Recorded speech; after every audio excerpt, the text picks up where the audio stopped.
good point to start with is to acknowledge, I'm as a Jew, the Jew, the word Jew is derived from the verb lehodot. Yehudi came from lehodot. And lehodot is to acknowledge, yes? So actually the nature of, in some way, of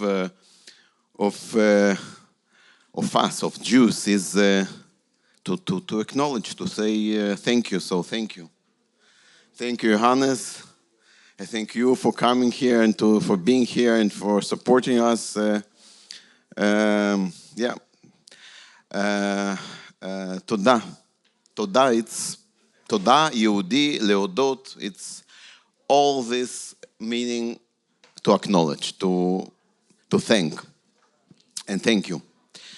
And in my case, it's really amazing partnership, amazing cooperation.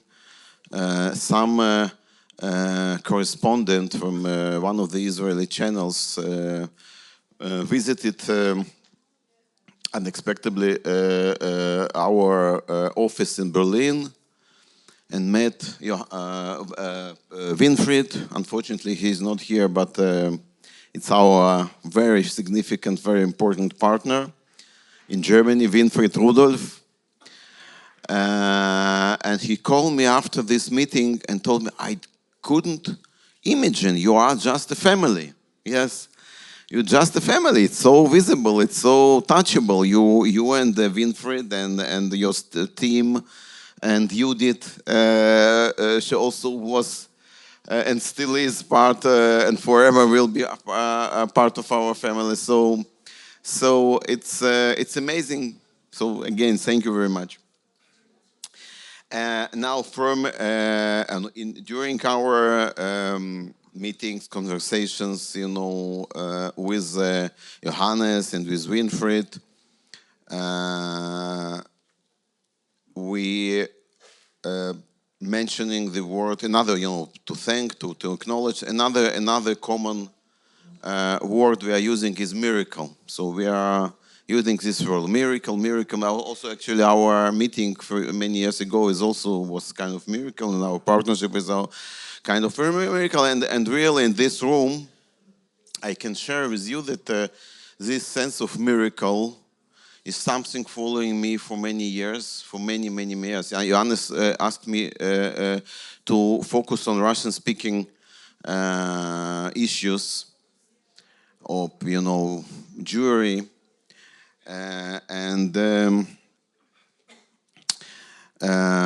Yes, and for me, every day, actually, I am probably several times every day I'm saying myself, okay, the miracle continue, because 35 years ago I was born in Russia, in some Ekaterinburg, probably such name. It was still under another name, Sverdlovsk, Ural Mountains, Soviet Union, ugly, gloomy, oppressive, depressive, picture or perspective. And one day, it was really a miracle. One day, my family, my parents decided to escape somehow. It was still not so permitted, but the level of control was a little bit, more flexible. And it happened. It happened, from today, very quickly. Very quickly, it was absolutely unexpected for me as a child, absolutely unexpected, shocking, confusing, it was very strange, but we all find ourselves in some, train from Yekaterinburg, from Sverdlovsk, then to Moscow, and from Moscow by flight, there were no direct flights, it was flight through Warsaw, through Poland, and And 35 years, it happened 35 years ago, but still, I don't believe it happened.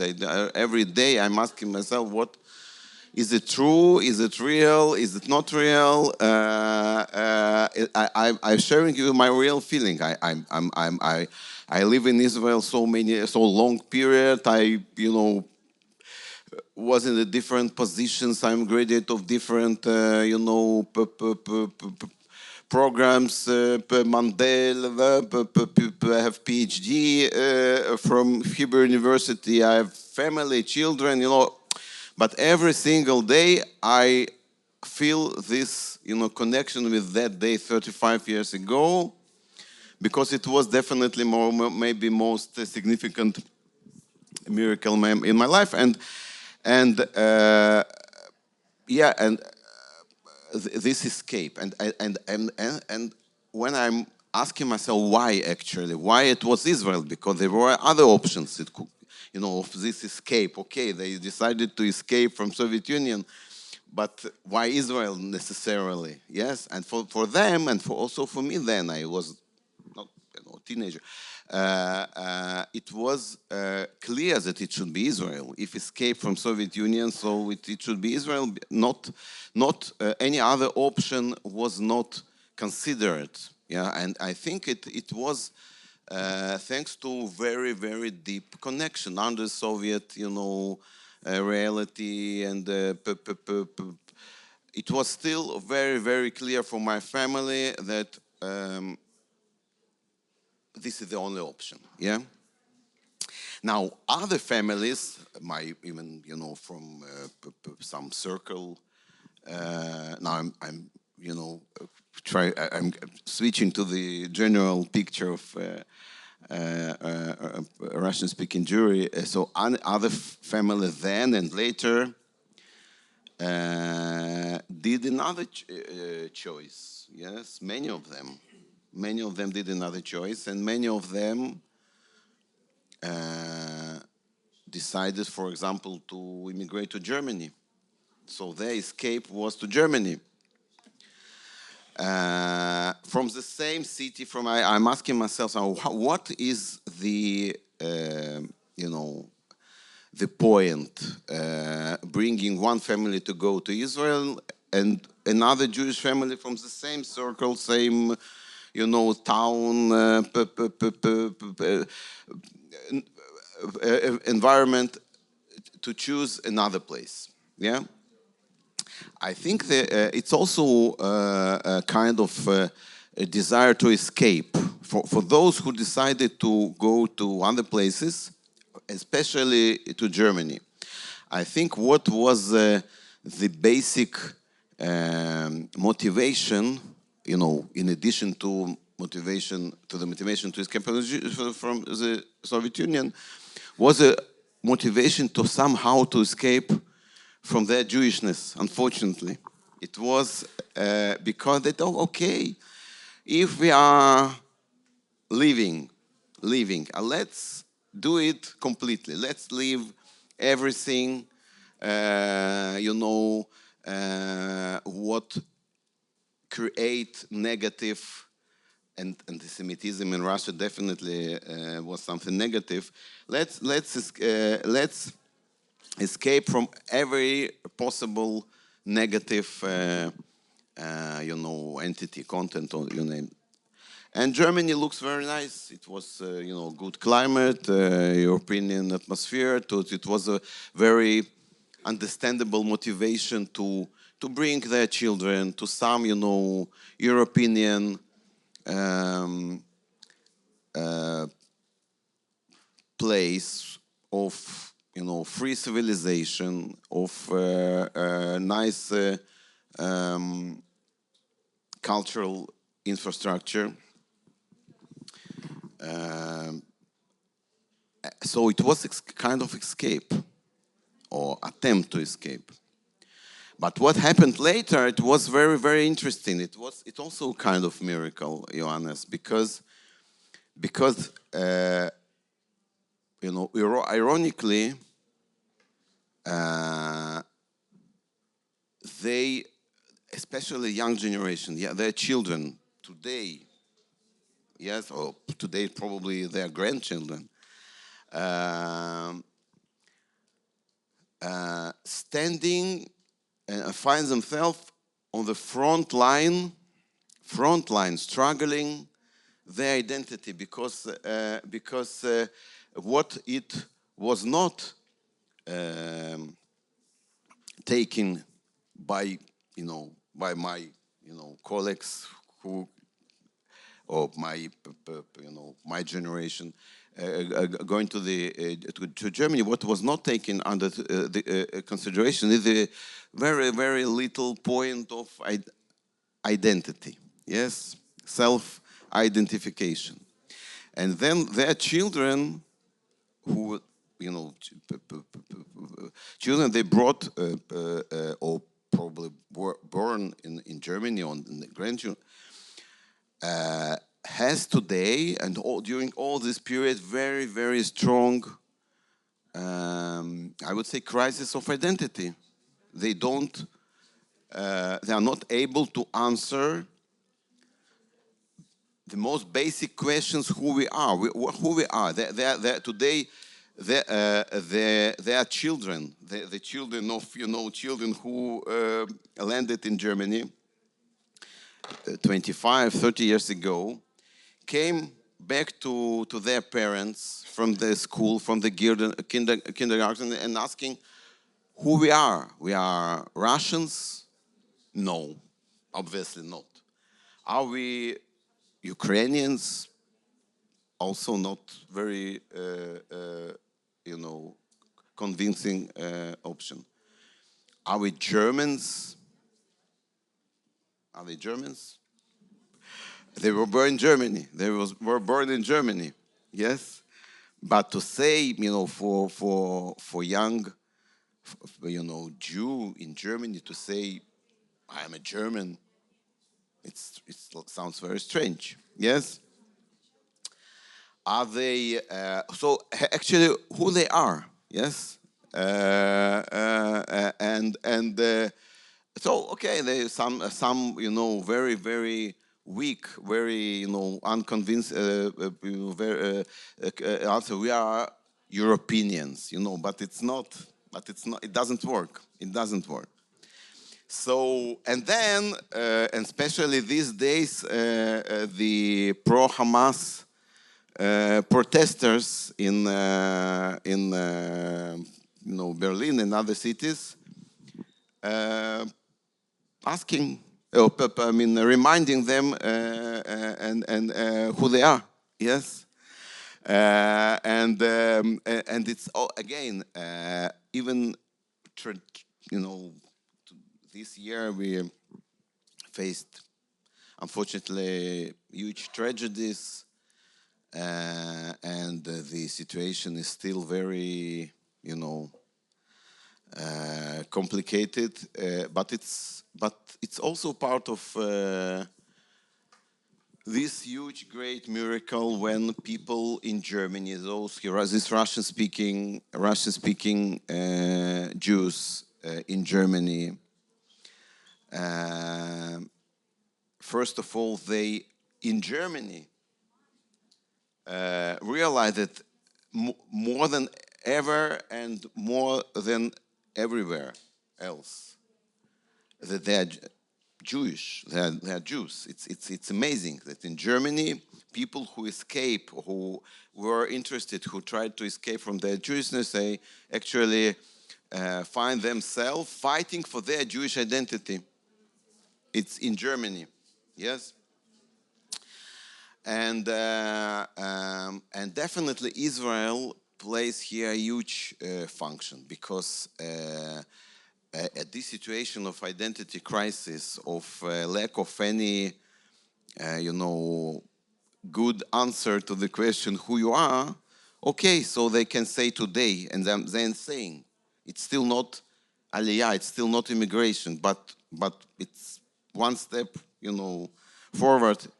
They are saying, okay, we live in Germany, and we identify ourselves with Israel. So our state is Israel, and we live now in Germany. Don't tell us, don't call us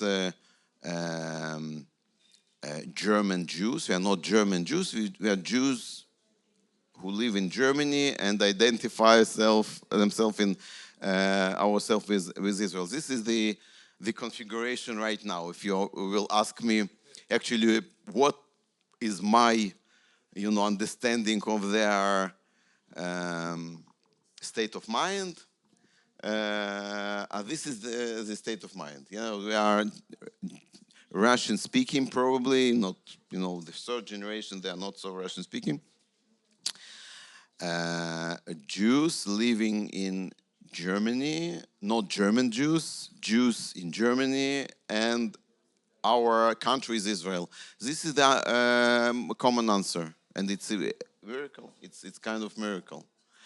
Also, and now if you will ask me what is most important thing in order to to make one step or a few steps more in case of these Jews in Germany. For Germany, I took Germany last just in a case. I think it's education, because finally, coming back to my personal story, what brought us to this obvious decision to escape from Soviet Union to Israel was our connection. Unless the Soviet, brainwashing and still it was so clear for us 35 ago that the ultimate place to go is Israel. And so I think it's very important to strengthen this, sometimes unconscious connection to Israel. Before, one of my teachers in the Hebrew University was Professor Hezkel Dor, who was the specialist for, policy, political studies. He also established under the Jewish Agency, by the way, the Institute for the Planning of the Jewish People. Maybe you know such institution.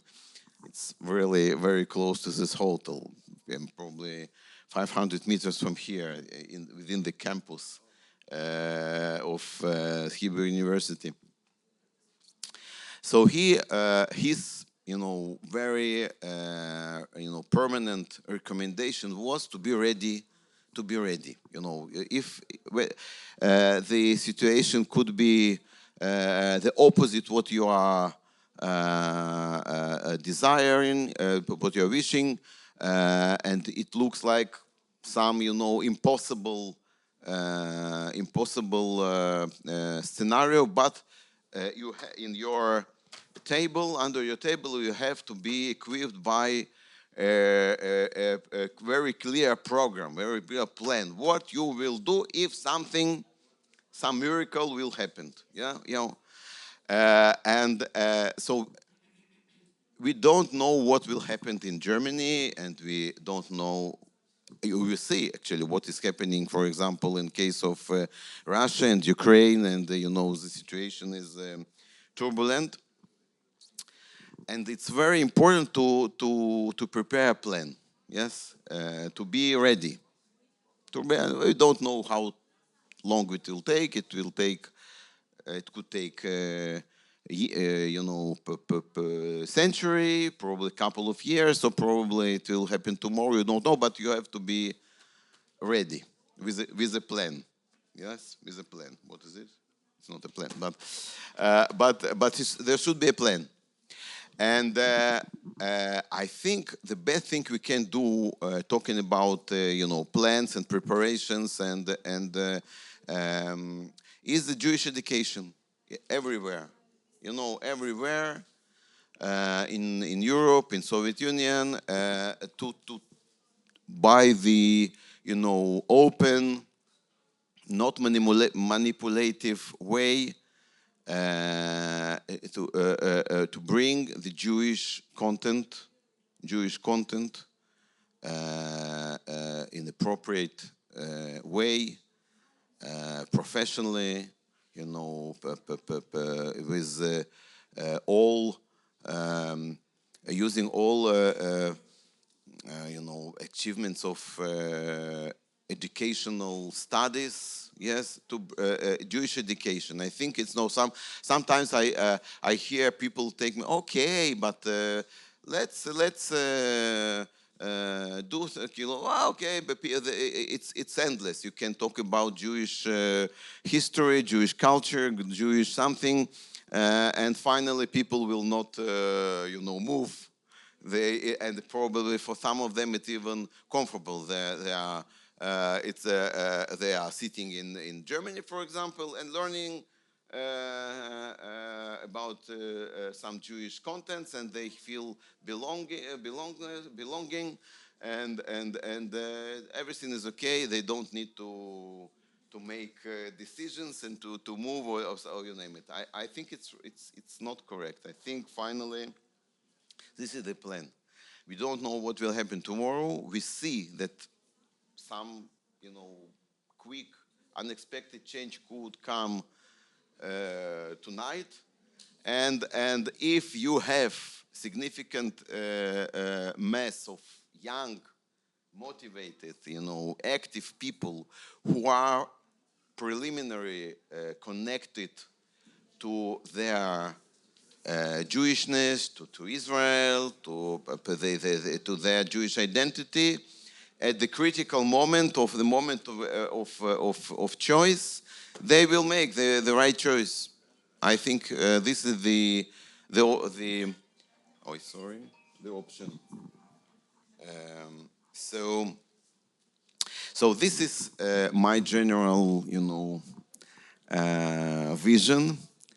Of course, coming back to the Russian-speaking world, yes, we have to remember that we are talking about a very significant segment of the world Jewry.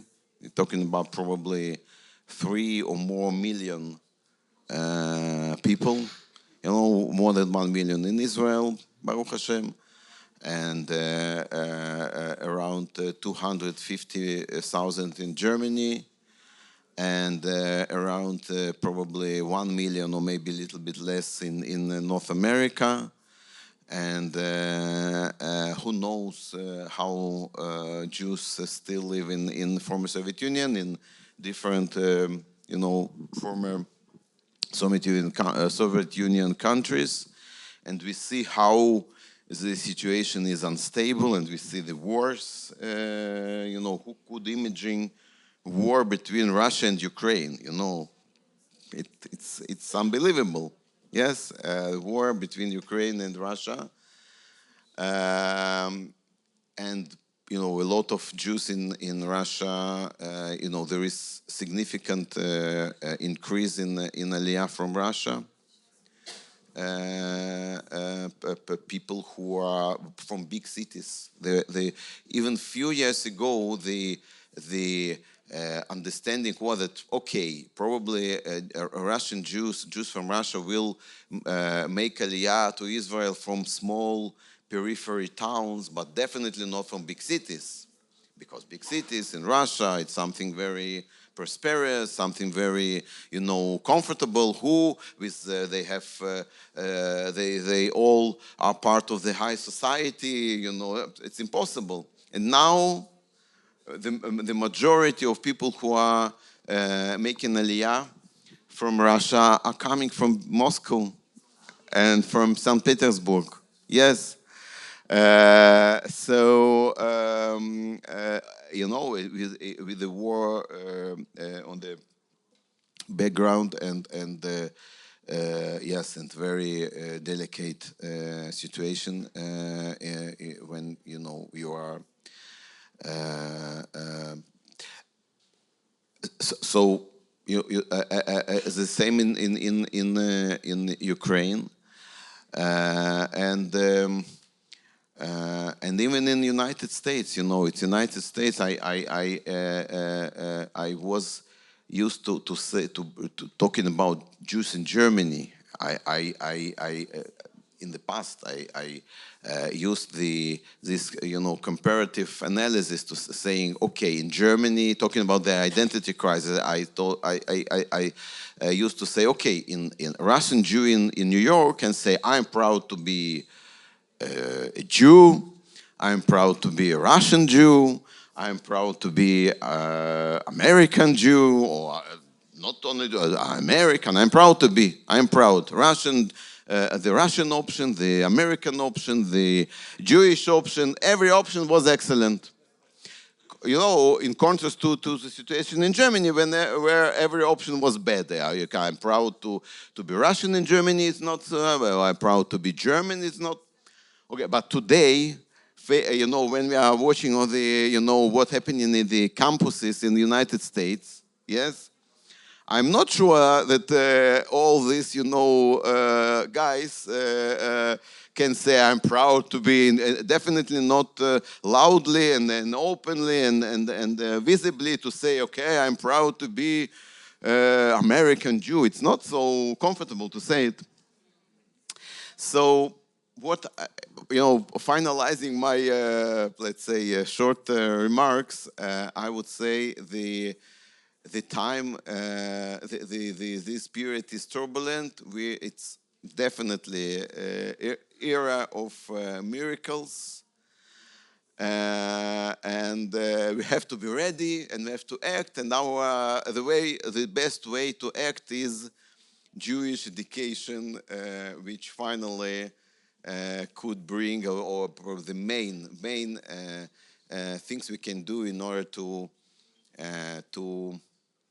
strengthen Israel and to bring newcomers to Israel. Yeah. So and you understand now. Definitely, I'll be happy to probably answer your questions. So maybe from our Russian team, is there any question? Or Ukrainian team?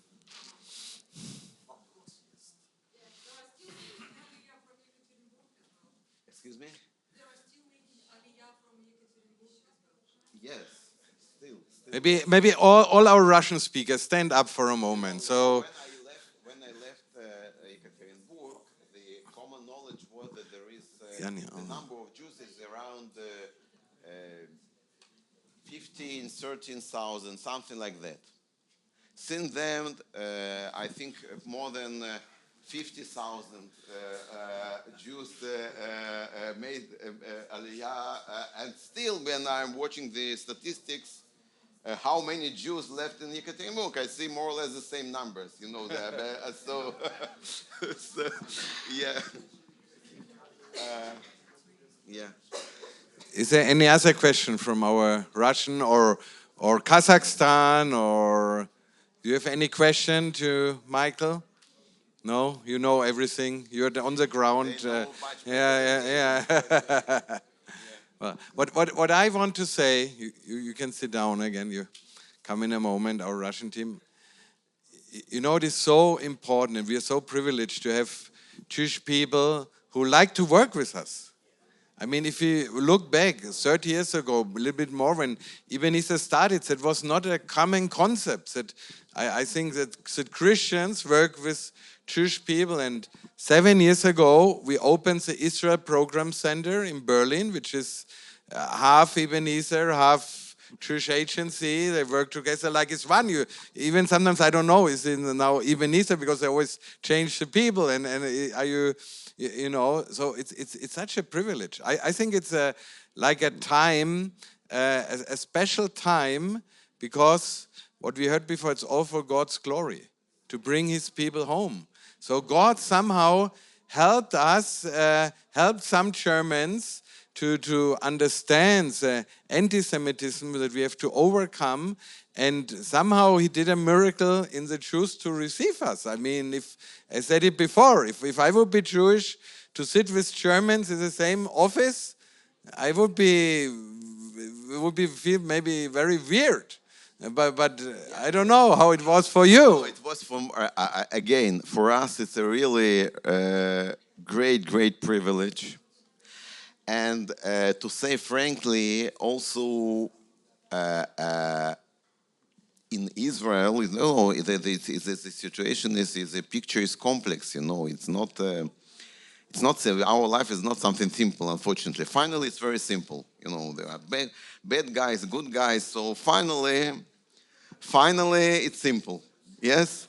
But on the way to this simplicity, it's not so simple. So I remember when we started we are sitting at the same office. It's really like a family in Berlin.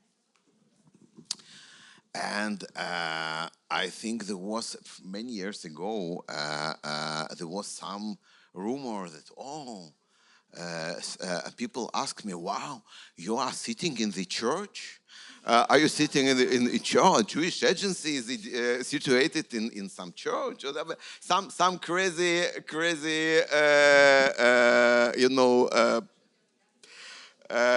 so.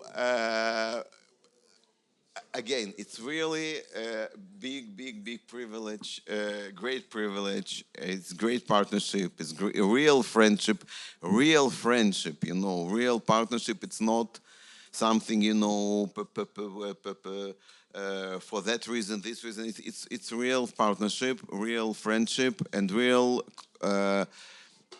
consolidation and real family. So we feel as a family. And watching Judith and Johannes, it's really family, really. Yes, so this is, and it's especially these times when it's so hard and so difficult and so, so many tragedies. When Johannes sometimes sending me, or Winfried sending me some, solidarity expressions, some posts, some, heart, and so on. It's really important. It's really important that we are, supported by you. Actually, supported. I mean, spiritually, and this backing is very, very strengthening. Really, it's really strengthening. It's not just phrases. It's something very real. That's why I wanted to start today with my with this acknowledgement. Now we coming back to the Jewish education. I would probably would like to expand a little bit. It's really important for young people today. It's generation Y generation, Z generation. All this TikTok, Facebook, not Facebook, but TikTok, and so it's so important to find the way to open the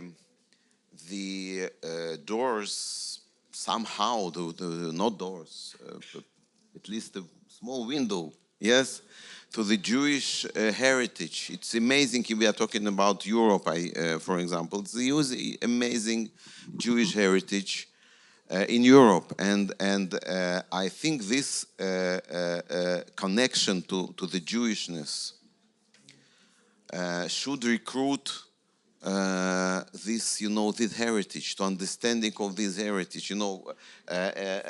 Less probably 10 or more years ago, more than 10 years ago, I missed my speed train in Germany. In Germany, Deutsche Bahn is something not so effective, as many of you know. So there was some train was cancelled. Okay, I had to go to Tuk. I had to take the Regionalix, this slow one, with stop in every single, village. Okay. And moving from Landsberg to Ginsburg, from Ginsburg to Landau, from Landau to Mainz, Speyer. I told myself, okay, if I'll take the list of all these, relatively small cities. It will be just the names of the cities. It will look like a list of the participants of our programs. Our Jewish young participants we love, because definitely we really have, I know them, they're definitely those who family name is Landsberg and Ginsburg and Landau and Lindau and Epstein which also small town close to Frankfurt. They definitely Shapiro, very well-known name, Jewish name. It's originating from Speyer, yes, from Speyer, and the Mainz, another name, is originating from Mainz. So all these names came from these cities, and these Russian Jews are accepted in Germany sometimes as newcomers, strangers, not belonging to the, but actually they came back to their roots, because obviously their grandparents left 500, 600, 700 years ago all these cities. They are much more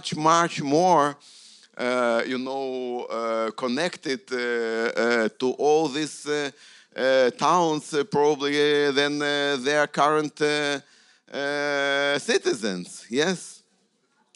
Obviously, if some guy has a name Landsberg, obviously is his yeah, and actually every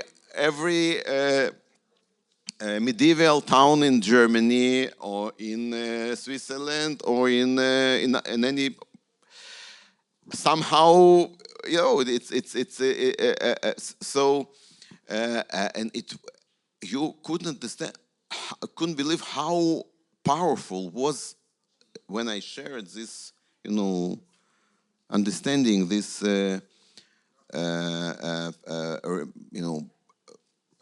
analysis, let's say, with such young Jews. How powerful is this fact? And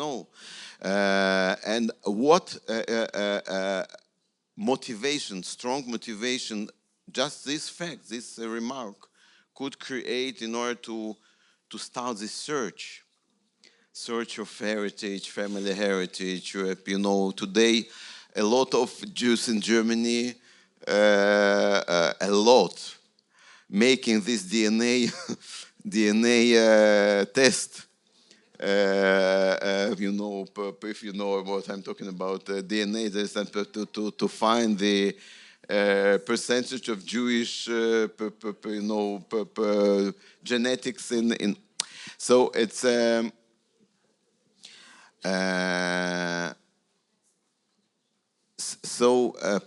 It's really important.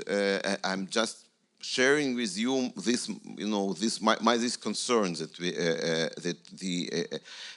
in reality of very superficial education and focus on social media, which is also very superficial. It's so important to deepen and to bring, probably using the modern method,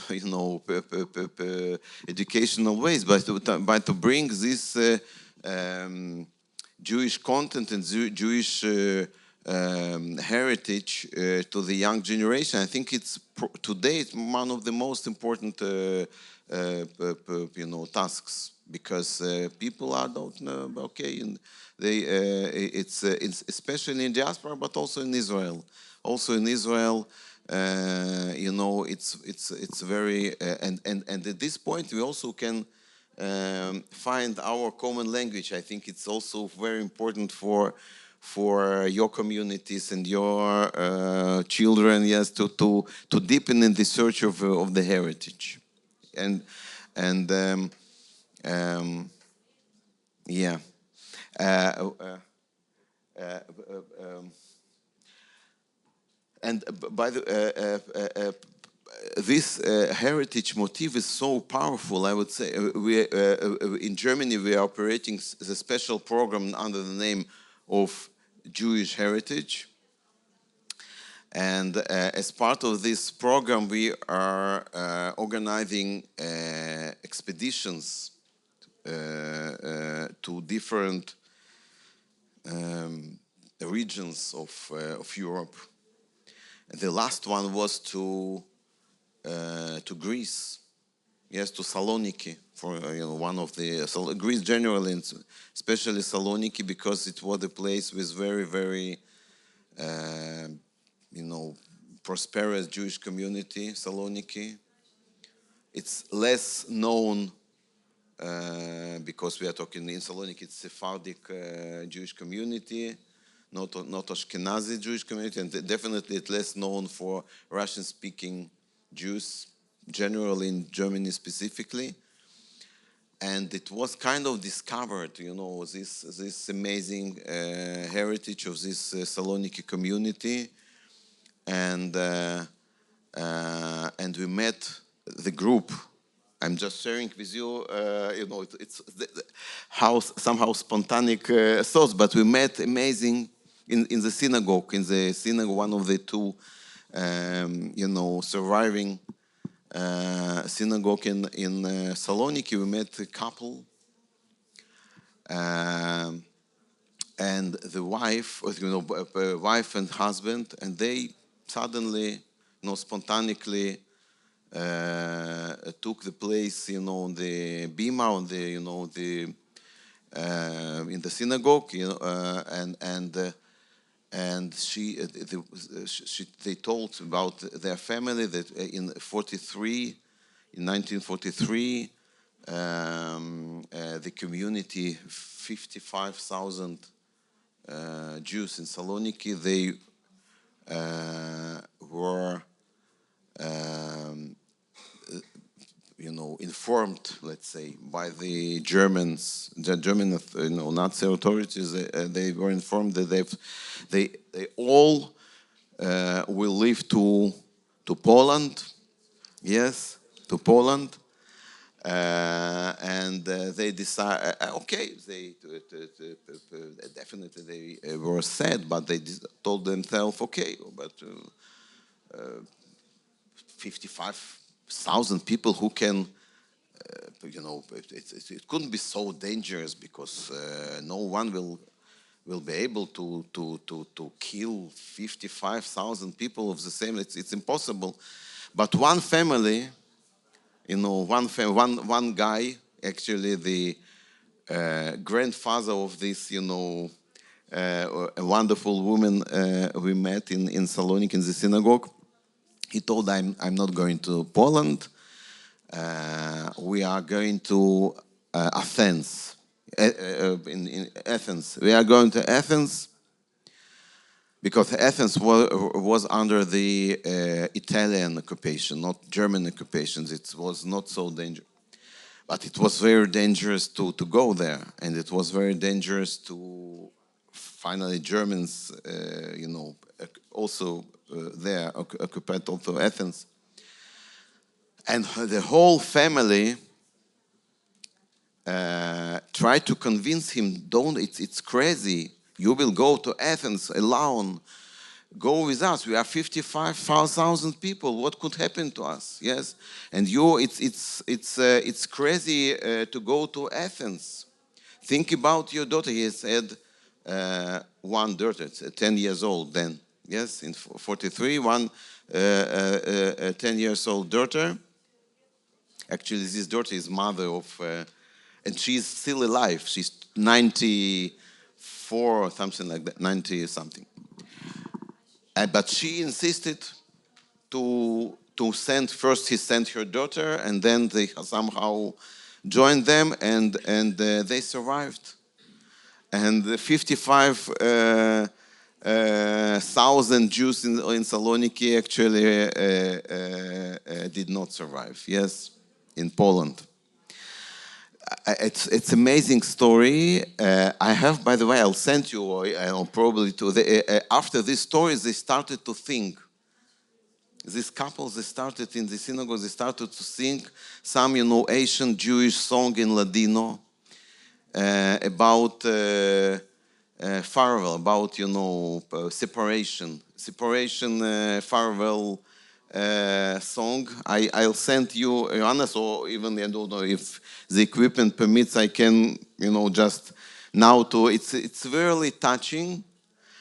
It's also relevant for our meeting, our discussion, because it's in some way it's kind of Jewish heritage. This farewell, yes, and this tragedy, but also the miracles. Their personal miracle of this family which survived, and they came back to Saloniki, and they live in Saloniki, and they showed us the pictures of the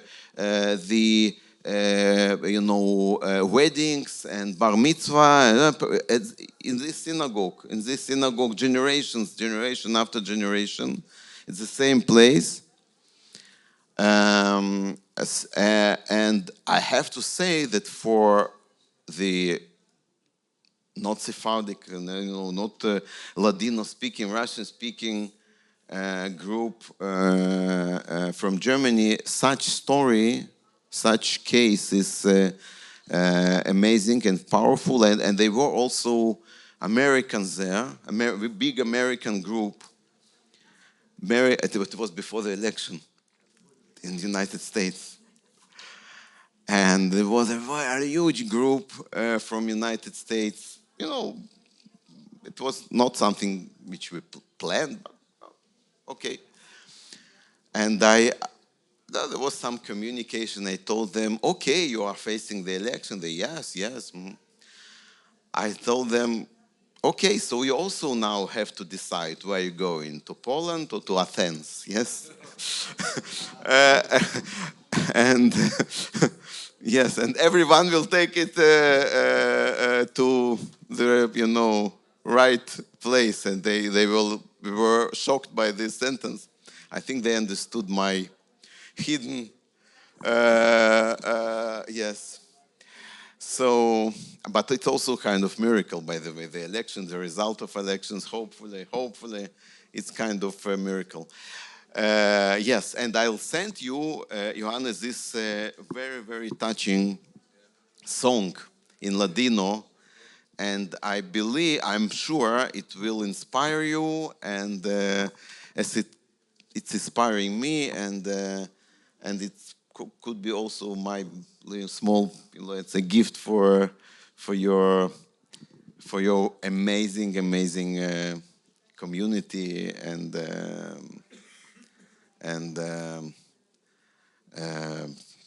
yeah, and conference.